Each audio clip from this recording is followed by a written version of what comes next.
하나님 말씀은 마가복음 9장 30절서부터입니다. 마가복음 9장 30절서부터 시작해서 아마 41절까지 아마 볼 수 있을 것 같은데요. 자, 예수님께서 지난번 말씀드린 것처럼 이제 변화산에서 제자들에게 자신의 다시 오심 영광스러운 모습을 보여주셨죠. 그리고 또 아시다시피 그 전에 십자가에 대해서 또 말씀하셨고, 그래서 이제는 거의 주님의 사역의 그 마지막 부분을 향해서 이제 점점 한 걸음 다가가다 보니까 지난번 8장에서 한번 말씀하셨고, 그 다음에 9장에서 한번 말씀하셨는데, 이번에 또 9장에서 다시 한번 주님의 죽음과 부활을 예고하십니다. 그래서 반복해서 말씀을 하시기는 하시는데, 문제는 제자들이 알아듣지를 못하는 거예요. 여전히 깨닫지 못하고 있습니다. 이게 참 안타까운 일이죠. 우리 자신도 참 어떤 머리로 우리가 어떤 지식을 얻을지는 모르지만 마음으로 깨닫는 거냐, 이게 문제죠. 30절, 그들이 거기를 떠나 갈릴리를 지나가는데 그분께서는 아무도 그것을 알기를 원치 아니하시니, 이는 그분께서 자기 제자들을 가르치며 그들에게 이르시되, 사람의 아들이 사람들의 손에 넘겨짐에 그들이 그를 죽일 것이요 그가 죽임 당한 뒤에 셋째 날에 일어나리라 하셨기 때문이라. 그러나 그들은 그 말씀하신 것을 깨닫지도 못하고 그분께 묻기도 두려워하더라. 그분께서 아무도 그것을 알기를 원치 아니한다 하는 것은 말씀드린 것처럼 예수님께서 이미 이제 자기가 박해받을 것도 말씀하셨고 이런 것들을 미리 말씀하셨기 때문에, 잘못하면 예수님 발언 하나하나가 제사장들과 이 종교 지도자들을 자극해서 쓸데없는 분란과 또는 저항을 일으킬 수도 있기 때문에 그런 것이죠. 특히 여기서 지금 뭐라고 얘기했는가 하니 사람들의 손에 넘겨진다. 그 넘겨지는데 누구냐면 그 종교 지도자들이죠. 자, 그 다음에 이제 죽고 그 다음에 부활할 것에 대해서 말씀했다. 아직은 지금 성령님께서 이들의 영적인 눈을 뜨게 하지 못하고 계신 거, 안 하고 계신 것 같아요. 그래서 지금 못 알아듣고 있습니다. 그래서 묻기도 두려워하더라. 두려워한 것은 왜냐? 지난번에 보니까 주님께서 답변을 하실 때 뭐라고 답변하시냐면은, 너희가 아직도 깨닫지 못하였느냐, 이렇게 답변을 하셨고, 또 너희가 아직도 알지 못하느냐, 이렇게 자꾸 어떻게 보면 꾸중을 하셨기 때문에 지금 또 물어보면 지난번처럼 또 같은 내용으로 이렇게 응답을 받을 것 같아서 조금 거리낌이 있었던 것 같아요. 그렇죠? 자, 그러나 주님은 이것을 반복적으로 교육하면서 결국 어느 한순간에 주님이 말씀하셨던 것이 바로 이것이었구나 라고 하는 것을 깨닫게 되죠. 특히 누가복음에 가면은 예수님께서 마지막으로 이제 성경 처음부터 끝까지 다 자신에 대해서 어떻게 말씀하고 계신지를 쭉 풀어서 설명하니까 그들이 나중에 깨닫고 마음이 뜨거웠다, 마음이 타올랐다, 이렇게 고백하는 것을 우리가 들을 수가 있죠. 자, 그래서 오늘 보시면 33절로 갑니다. 그분께서 가버나움에 이르러 집에 계실 때에 그들에게 물으시되, 너희가 길에서 무슨 일로 너희끼리 논쟁하였느냐 하셨으나, 좀 속마음을 다 읽혀버린 거죠. 주님께서 보시기에 바람직하지 않은 그런 논쟁을 벌였기 때문에 말은 지금 답변을 못하는 거죠. 그들이 잠잠하니, 떳떳하고 좋은 토론을 했으면 당연히 얘기를 할 텐데 지금 얘기하기가 껄끄러운 그런 논쟁을 벌였다는 것을 우리가 미루어 짐작할 수 있겠죠. 이는 그들이 길에서 누가 가장 큰 자인가 하는 일로 자기들끼리 논쟁하였기 때문이라. 자, 예수님은 지금 자신이 휴밀리에이션, 지금 굴욕을 당하시고 십자가에서 죽으시기 위한 지금 점점 낮아지심에 대해서 지금 말씀을 하고 있는데, 가르치고 있고 그 길을 걷고 계신데, 이들은 나중에 예수님이 왕이 되시면 누가 오른쪽 왼쪽에 앉을 거냐, 누가 높임을 받을 거냐, 누가 최고의 자리에 오를 거냐, 이걸 가지고 지금 논쟁을 하고 있으니 참 자기들이 생각해봐도 예수님 질문에 쉽게 답하기가 좀 껄끄러웠겠죠. 그래서 뭐라고 얘기를 했는가 하니 답을 못했죠. 그랬더니 이제 예수님께서 그들에게 교훈을 주시기 위해서, 가르치시기 위해서 이제 불러 모으셨습니다. 35절 그분께서 앉으사 12제자를 불러 그들에게 이르시되. 자, 예수님의 답변은 뭐냐? 예수님의 답변은 사람이 높아지려면 자기 스스로 높이면 안 됩니다. 하나님께서 높여주셔야 되죠. 그렇죠? 하나님께서 높여주셔야 되는데, 자, 그래서 뭐라고 답변하셨는가 하니, 하나님은 성경에 보니까 교만한 자는 낮추시고 겸손한 자는 높이신다 이렇게 되어 있어요. 그러니 당연히 예수님도 겸손에 대한 말씀을 하실 수밖에 없죠. 자, 35절에 그분께서 앉으사 12제자를 불러 그들에게 이르시되 어떤 사람이 첫째가 되고자 하면 바로 그 사람은 모든 사람의 말째가 되며 맨 밑바닥으로 가서 사람들을 섬겨야 나중에 하나님께서 그 사람을 맨 윗자리로 올려주신다. 이렇게 지금 답변을 하셨어요. 아마 이 답변을 듣고 얼마나 큰 충격을 받았을까 한번 생각해 보십시오. 전부 다들 지금 예수님께서 왕이 되시면 한 자리 하려고 지금 전부 다 이렇게 기회를 보고 뭐 이러고 있는 판에 이런 얘기를 하셨죠. 이 세상은 어떻습니까? 예. 제일 높은 사람이 뭐 우리나라로 치면 대통령이다. 그럼 대통령 그 보좌하는 그 밑에 사람들, 소위 말하면 뭐 비서신도 있고 그 다음에 장관들도 있고, 특히 장관들은 일꾼이라고 미니스터라고 영어로도 쓴다 그랬죠. 다 보좌한다. 그러니까 대통령을 섬기는 사람들이니까 섬김을 받는 사람이 세상에서는 최고죠. 섬기는 사람이 낮은 사람이고. 그런데 하나님의 기준에서 보면 거꾸로다 이거예요. 다른 사람을 섬기는 자가 큰 자라 이렇게 얘기를 하셨어요. 자, 그래서 모든 사람의 종이 되어야 할지니라. 한두 사람도 아니고 자기 이외의 다른 모든 사람을 섬기는 자가 될 때, 예수님처럼 다른 모든 사람을 위하여 자신의 생명을 내어주고 섬기는 자가 될 때 하나님께서 그를 높이신다. 그렇죠. 그래서 빌립보서에 가면 예수님께서 실제로 이 본이 되셨는데 그 본이 되신 모습을 보면 어떻게 되어 있느냐? 7단계로 낮아지셨어요. 한 단계 한 단계 한 단계. 그랬더니 나중에 하나님께서 그를 다시 한 단계 한 단계 한 단계 높이셔서 마지막 7번째 단계까지 높이셨다. 자, 한번 확인해 보겠습니다. 빌립보서에 가면은 예수님께서 낮아지신 7단계를 우리가 확인해 볼 수가 있어요. 빌립보서 2장. 여러분들이 빌립보서 2장의 가치에 대해서 아마 뭐 들으셨겠지만 또 잘 알고 계시겠지만 다시 한번 말씀드립니다만은 빌립보서 2장 1절서부터 11절까지는 모든 기독교 영성의 근원지입니다. 우리가 그리스도인으로서 영적인 생활을 하는 데 있어서 가장 밑바탕이 되고 가장 기본이 되는 것은 바로 예수님의 낮아지심에서 시작이 됐죠. 자, 한번 확인해 보겠습니다. 1절부터 그러므로 그리스도 안에서 무슨 안위나 사랑의 위로나 성령의 무슨 교제나 무슨 인정이나 긍휼이 있거든 너희는 같은 생각을 품고 같은 사랑을 가지며 한 마음과 한 생각이 되어 내 기쁨을 성취하라. 뭐 어떤 일도 다툼이나 헛된 영광으로 하지 말고, 요게 이제 교만이죠. 아까 예수님께서 말씀하셨던 다툼이나 헛된 영광으로 하는 건 뭐냐? 그것에서 자기가 이름을 빛내고 다른 사람들로부터 와 하고 이렇게 칭찬받고 그런 걸 듣기 위해서 하는 거란 말이죠. 자, 그래서 오직 겸손한 생각으로 각각 자기보다 남을 더 낮게 여기며.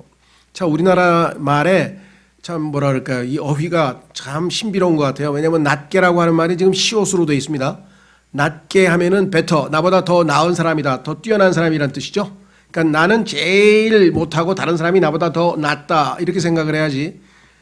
잘못하면 지읒으로 하면 내가 제일 높고 다른 사람은 나보다 더 낫다 이렇게 생각해. 그 지읒하고 시읒 하나 그 짝대기 하나로 우리의 영적 생활이 완전히 뒤집어지는 거죠. 결정적으로 이거 하나입니다. 다른 사람이 더 낫다 이거예요. 나보다 더 lower, 더 낮은 게 아니라 better, 나보다 더 훌륭하다. 이 얘기를 지금 여기서 얘기를 했죠. 이것을 실천하면 교회 안에 싸움이 일어날 일도 없고 다툼이 일어날 일도 없고 정말 아름다운 모습일 텐데, 이러려면은 우리가 자아가 주님에게 많은 훈련을 받고 참 낮아지는 그러한 길을 걸어야 되겠죠. 자, 그래서 결정적으로 이 구절은 교회 생활에 있어서 핵심 구절입니다. 오직 겸손한 생각으로 각각 자기보다 남을 더 낮게 여기며 각 사람이 자기 일들만 돌아보지 말고 각 사람이 남의 일들도 돌아보라. 너희 안에 이 생각을 품을지니 그것은 그리스도 예수님 안에도 있던 생각이라. 이게 바로 겸손의 생각인데요. 그분은, 예수님은 첫째 하나님의 형체로 계심으로 하나님과 동등함을 강탈로 여기지 아니하셨으나, 자, 1단계 낮아졌습니다. 자기는 하나님이기 때문에 결코 껄끄럼이 없어요. 다른 사람이 하나님이라고 자기를 불러도 당연히 경배도 받으시고 다 왜? 자기가 하나님이시니까. 그러나 그분은 어떻게 했느냐? 첫째, 스스로 무명한 자가 되어, 두 번째, 자기 위에 종의 형체를 취하시고, 3단계, 사람들의 모습이 되었으며, 4단계, 사람의 모양으로 나타나서, 5단계, 자기를 낮추시고, 그다음 6단계, 죽기까지 순종하셨으니, 7단계, 그 죽음은 어떤 종류냐? 곧 십자가의 죽음이라. 낮아졌더니 어떻게 됐어요? 하나님께서 9절. 그러므로 하나님께서도 이분을 높이 올리시고 모든 위름 위에 있는 이름을 그분에게 주사 하늘에 있는 것들과 땅에 있는 것들과 땅 아래에 있는 것들의 모든 무릎이 예수라는 이름에 굴복하게 하시고 또 모든 혀가 예수 그리스도는 주시라고 시인하여 하나님 아버지께 영광을 돌리게 하셨느니라. 이것이 하나님이 정하신 기본 원칙입니다. 세상은 높아져서 사람들로부터 인정받는 것을 인생의 목적으로 삼죠. 그것이 성공하려고 하는 이유입니다. 왜 그렇게 아둥바둥 성공을 하려고 합니까? 사람들로부터 높임 받으려고 하는 거죠. 칭찬받고 높임 받으려고 하는데 예수님은 거꾸로 말씀을 하셨어요. 이 점에 있어서 참 우리도 많이 뭐라고 해야 되나요? 제 자신까지 포함해서 많이 부끄러운데요. 왜냐하면 킹제임스 성경 진영에서 올바른 성경을 알고 올바른 진리를 배워서 지식을 많이 얻었는데 고린도전서 8장에 따르면 지식은 우리를 우쭐대게 한다라고 성경에 써 있습니다. 우쭐대죠. 그래서 많은 사람들이 참 이 킹제임스 성경 진영 사람들을 때로는 존경도 해요. 와, 성경을 너무 많이 아는구나, 대단하다 이렇게 하면서도 동시에 뭐예요? 속으로 야, 그런데 어떻게 저렇게 교만하냐? 이런 얘기를 뭐 들을 수밖에 없어요. 왜? 우쭐대니까. 우쭐댄 사람이 뭐 한둘이 아니니까. 그렇죠? 특히 목회자들 중에서 좀 뭐 좀 안다 그래가지고, 뭐, 정말, 뭐, 나보다 성경 많이 아는 사람 다 나가라고 말이야. 목사들이 찾아오니까 킹제임스 성경에 대해서 알려고 이제 외부에서 찾아왔을 거 아니에요. 방문했을 거 아니에요. 그래서 뭐라고 얘기하니까 스톱. 왜 그러십니까? 그러니까 나는 당신한테 배울 게 하나도 없어. 입 다물고 가만히 나한테 배우든지 듣든지 아니면 가시오. 난 당신 얘기를 들으면서 시간 낭비할 수 없어. 배울 게 없으니까. 야, 이런 교만한 사람이 있는가 하면 내 설교는 그냥 이 킹제임스 성경 진영의 모든 목사들이 다 내 설교를 베낀다고. 자기 설교가 최고의 설교가라고. 제가 목사가 할 수 없이 됐습니다. 왜? 제가 설교를 너무 잘하는데 나보다 잘하는 사람이 없어가지고 할 수 없이 설교. 그런 사람도 막 별의별 사람 다 봤어요, 제가. 그래서 이 킹제임스 성경 진영에 있는 사람들이 자칫하면 교만할 수밖에 없어. 왜? 많은 걸 배웠으니까. 그리고 성경에 써 있으니까. 그렇죠. 분명하게 나는 아니다. 그럴 수 없어요. 왜? 성경에는 지식은 우쭐대게 한다 그랬잖아요. 그러면 그 지식을 우쭐대게 한다는 말씀 앞에서 겸손하게 자신을 낮추고 이 모든 것이 거저 받았으니 거저 주라고 했고요. 그렇죠? 자기가 똑똑해서 먼저 알았습니까? 다른 사람 통해서 배웠잖아요. 다 배웠잖아요. 그렇죠? 예. 그래서 우리는 히브리서 13장으로 가서 이 9절 한번 우리가 취해야 될 태도, 특히 성경을 많이 배우고 교리를 많이 배운 사람들이 취해야 될 태도에 대해서 성경에서 어떻게 경고하고 계신가 한번 확인해 보겠습니다. 히브리서 13장 9절입니다.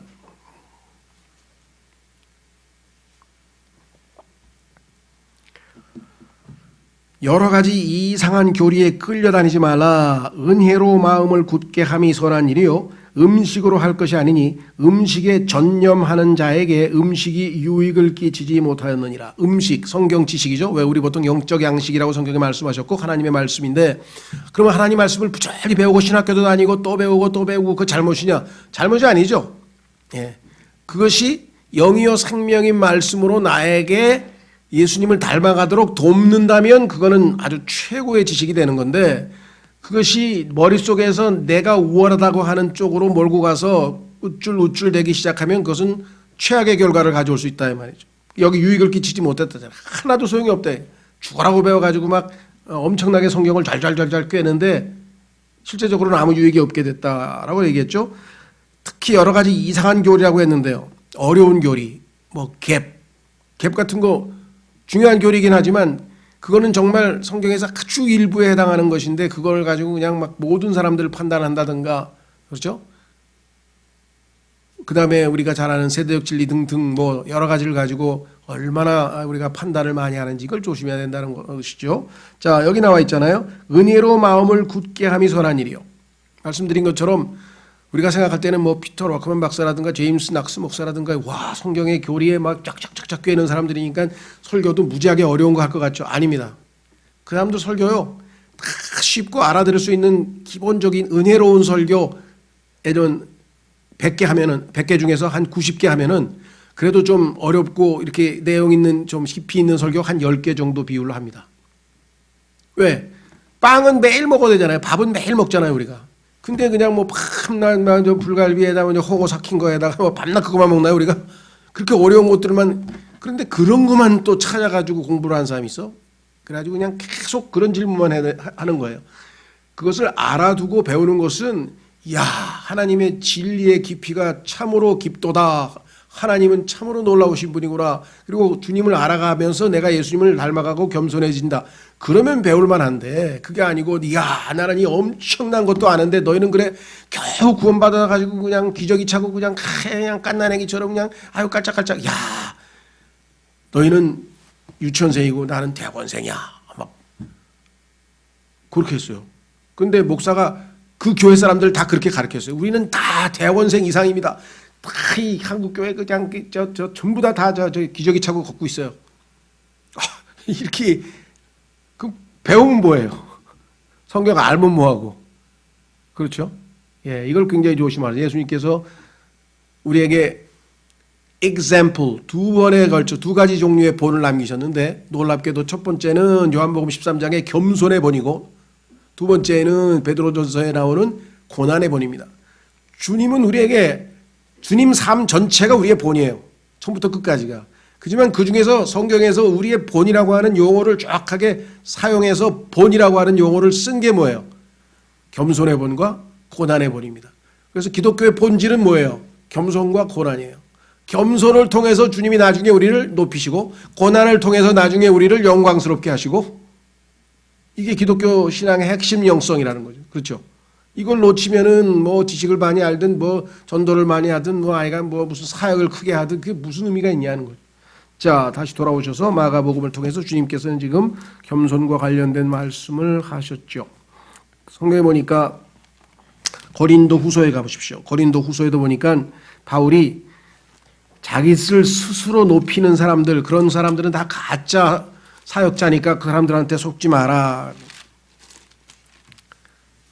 고린도후서 10장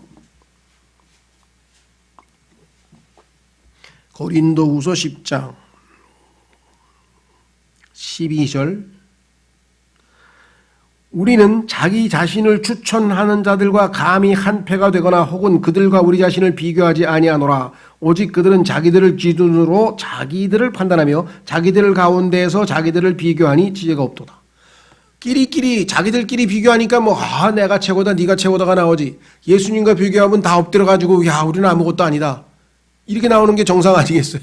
근데 바울이 보니까 자기들끼리 이분은 그냥 신학계의 거성에다가 무슨 분야의 최고의 원의자에다가 막 하면서 막 서로를 높이고 근데 바울이 보면서 아이고 한심하구나. 왜 지들끼리 그러고 있어? 자 18절에도 써있죠. 자기를 추천하는 자가 인정받지 아니하고 자기들끼리 추천하는데 하나님이 인정해 주시나요? 아니죠. 주께서 추천하시는 자가 인정받느니라. 주님은 누굴 추천하느냐 확인해 보겠습니다. 베드로전서 5장으로 가시면 겸손한 사람을 추천한다.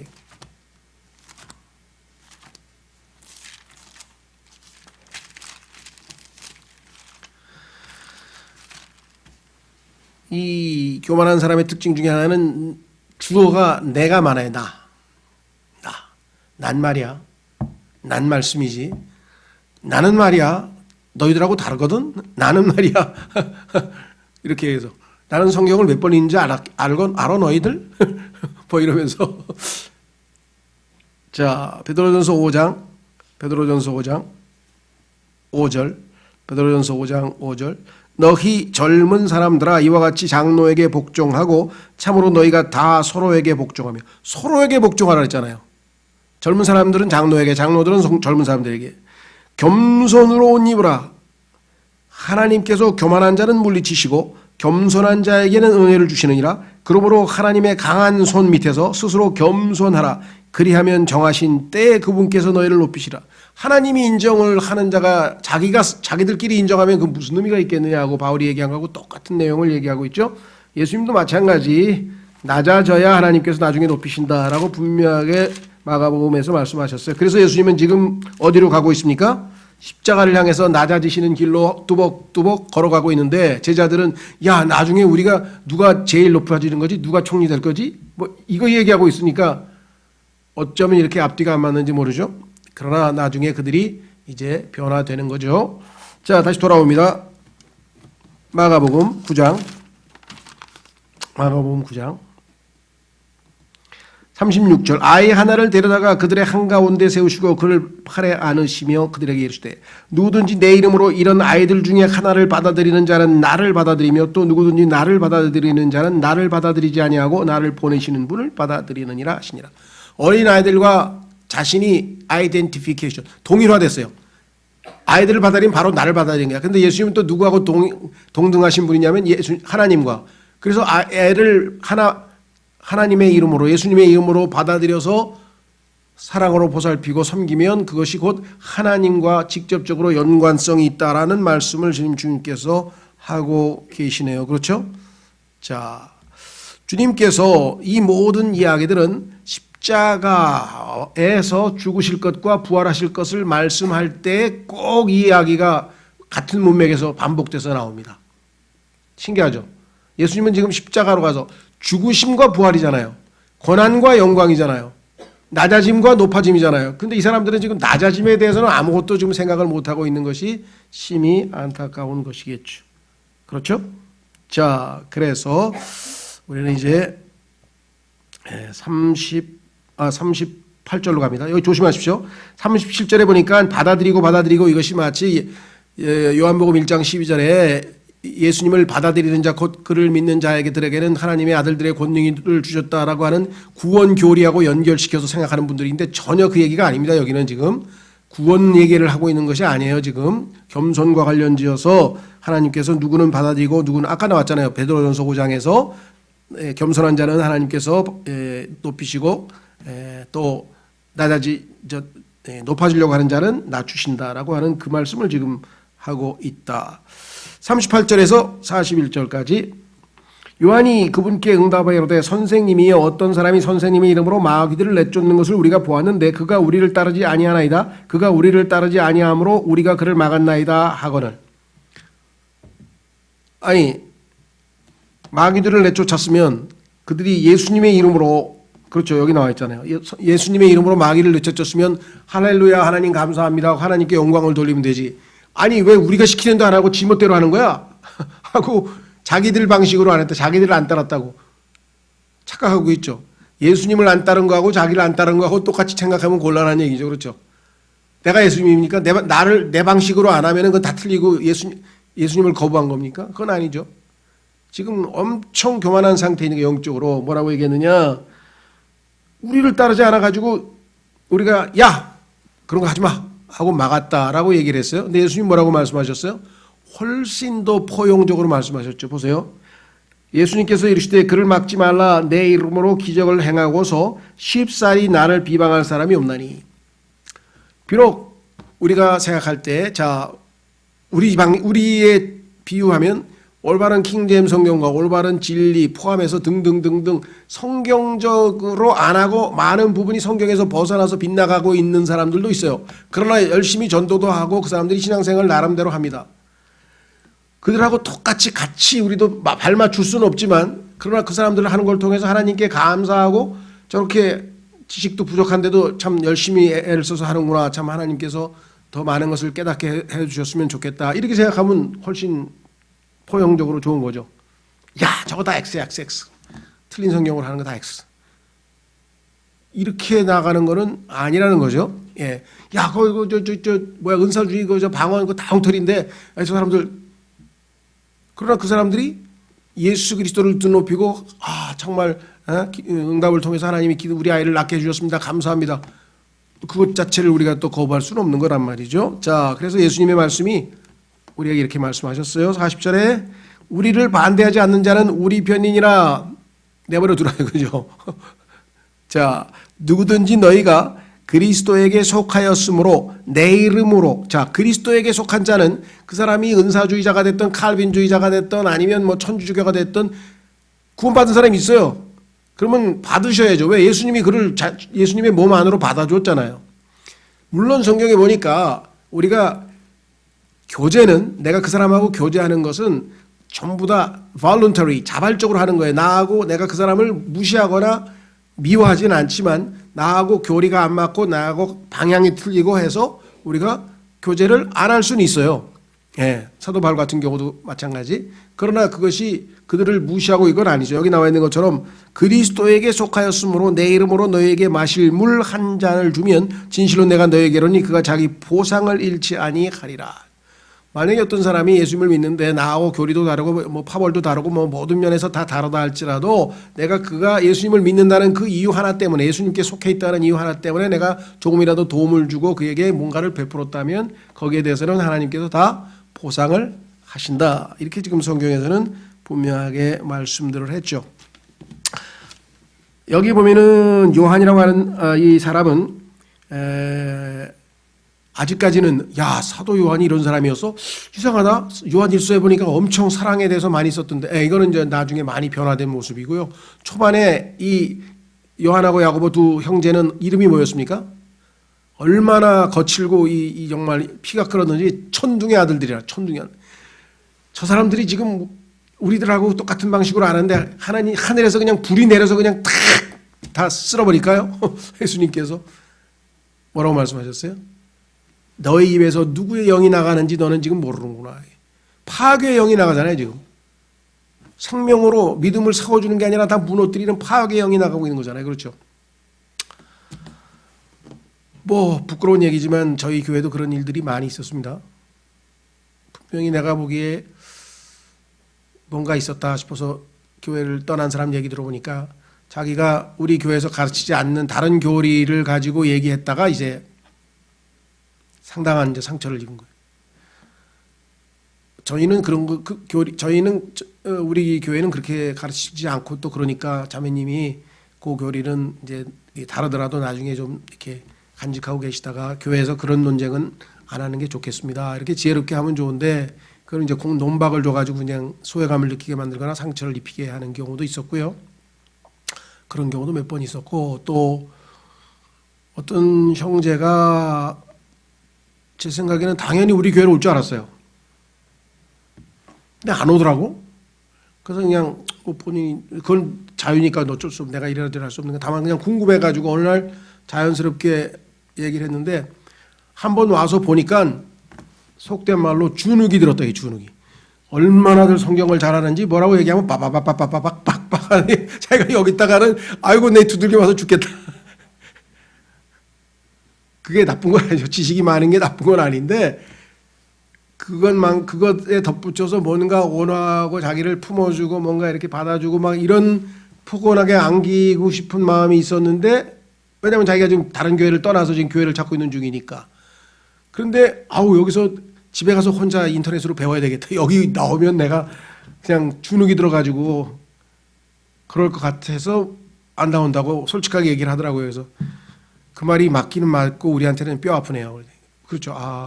그렇게 느껴진다는 거야. 뭐 꼭 그 사람은 그렇게 또 느끼고 또 어떤 사람은 여기 오니까 뭐 너무 자유롭고 약간 좋아서 뭐 분위기도 좋고 그냥 나보고 이래라 저래라 하는 사람 없어서 너무 좋아요. 뭐 이런 사람들도 있어요. 그러니까 뭐 장단점이 다 있지만은 그런 사람들도 있다는 걸 보면 우리가 이 지식이 얼마나 참 잘못하면은 그 양날선 칼이잖아요. 이게 잘못하면 해악을 끼칠 수도 있다. 조심을 해야 되겠다라는 말씀을 좀 드리고 싶어요. 자, 예를 들면요. 민수기 11장. 민수기 11장으로 가면은 거기에는 모세와 여호수아 두 사람의 태도가 우리에게 선명하게 대조되어 있습니다. 민수기 11장에 가면은요. 이런 이야기가 나와요.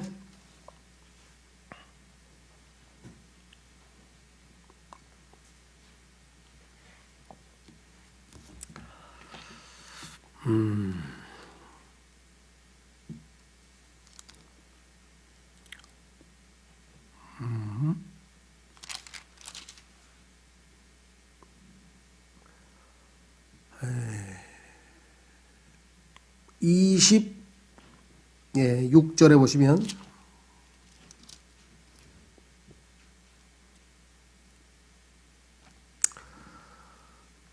여기 지금 이제 그 하나님께서 이제 이 역사하시는 장면이 나오는데 이때 무슨 얘기를 하냐면 하나님을 시험하는 장면이 나오고 거기에서 하나님께서 이제 성막 주위에다가 사람들을 모으고 말씀하시는 장면이 나오죠. 24절.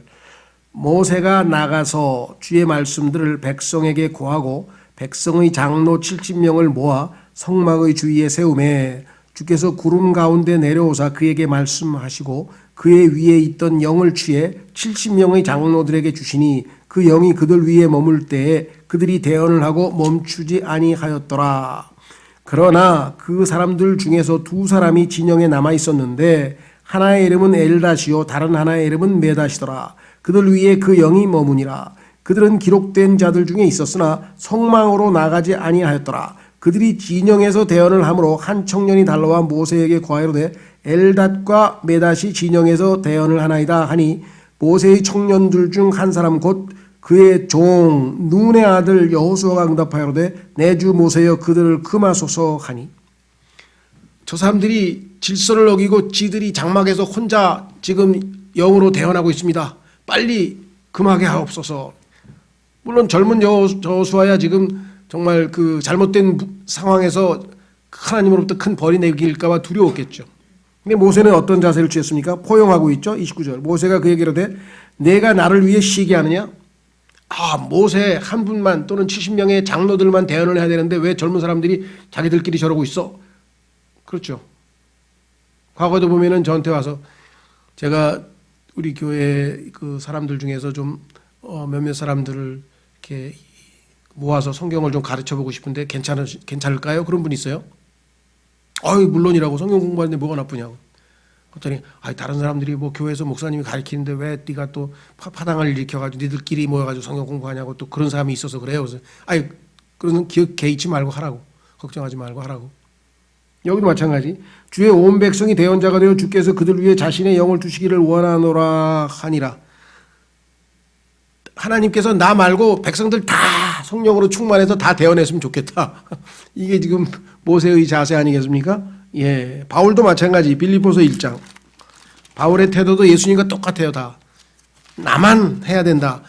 하나님께서 나만을 통해서 역사하시지 너희들은 안 돼. 막 이런 사람들은 아니고 예수님도 마찬가지였죠. 예, 모든 사람들에게 다 성령님을 주셔서 역사토록 했죠. 빌립보서 1장 18절에 보시면 빌립보서 1장 18절에 보시면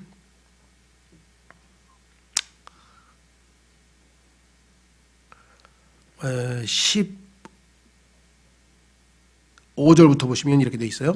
복음을 전하는 사람들의 자세에 대해서 참으로 어떤 이들은 심지어 시기와 다툼으로 그리스도를 선포하고 또한 어떤 이들은 선한 뜻으로 하나니 저들은 내가 결박당한 일에 고통을 더할 줄로 생각하여 성실하지 않게 다툼으로 그리스도를 선포하나 전도를 하긴 하는데 그 동기가 사람들을 사랑해서 저 사람들을 정말 예수님의 사랑으로 다 하늘나라로 보내야 되겠다라고 하는 올바르고 순수한 동기로 하는 게 아니라 야 지금 사도 바울이 아파가지고 지금 꼼짝 못하고 있대. 지금 감옥에 갇혀서 꼼짝 못하고 있대. 야 이참에 우리 그냥 이 사도 바울보다 더 많이 전도해가지고 그냥 팍 눌러버리자.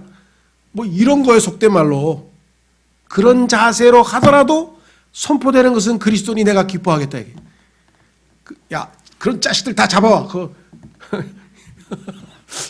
요즘에 그런 사람들이 있어요. 우리 교회에서 나온 책 이외에 내가 쓴 책 이외에 다른 책 보는 사람들 다 보고 있습니다. 지금 다 보고 있습니다. 그래서 그냥 놀래가지고 교회 나온 사람 있어요. 자기가 모든 책 좀 봤더니 그냥 바로 그냥 직방으로 누구누구 요즘에 무슨 책 딴 책 본 사람이 있는데 안 됩니다. 정말 폭이 좁은 사람들이죠. 주님께서 이 세상에 얼마나 많은 하나님의 일꾼들을 통해서 얼마나 많은 성경을 열어 보여주셨고 그것들이 누적되어서 지금 다 뭐 제임스 낙스 형제도 그래요. 자기도 다 80% 이상 다 배운 거다. 저기 럭커만 박사도 자기가 75% 이상은 다 앞서서 분들이 해놓은 거고 그거 하다 보니까 거기에 몇 가지를 내가 좀 더 보탠 것뿐이다. 그 사람 다 솔직하게 얘기를 하죠. 그게 또 자연스럽고요, 그렇죠? 예. 자, 그래서 어디까지 왔나요? 예, 그런 겸손의 태도. 자, 다시 마무리를 짓겠습니다. 마가복음으로 가면 오늘 교훈이 정말 굉장히 중요한데요. 그래서 여러분 들어보셨는지 모르겠는데 앤드류 머레이라고 하는 남아프리카 공화국에서 선교하시는 그 선교사 중에서 선교사하신 분이 그 유명한 겸손이라고 하는 책을 썼는데 세계적으로 유명한 책입니다. 그분은 그렇게 했다 그래요. 그리스도인에게 있어서 가장 중요한 덕목이 무엇입니까? 네, 겸손입니다. 그러면 그 다음으로 중요한 덕목이 무엇입니까? 겸손입니다. 그러면 세 번째로 중요한 덕목이 무엇입니까? 겸손입니다. 겸손으로부터 다른 모든 미덕들이 나온다 이거죠. 출발한다 이거죠. 왜? 교만하면 하나님이 가까이지 않아요. 하나님이 돕지 않으시니까 아무것도 안 되는 거죠. 아무리 다른 걸 하더라도. 자, 그래서 우리는 41절 누구든지 너희가 그리스도에게 속하였으므로 그 사람이 예수님을 조금이라도 사랑한다면 그 사람이 이렇게 한다면 어떻게 해요?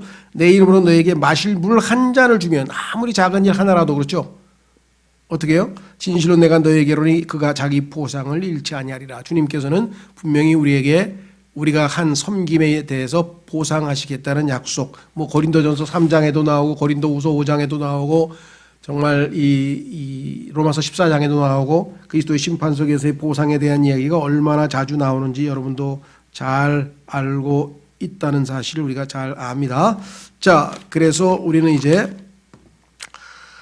오늘 교훈을 통해서 정말 이 주님이 겸손의 본을 우리에게 보여주셨다라고 하는 사실을 우리가 잘 알죠.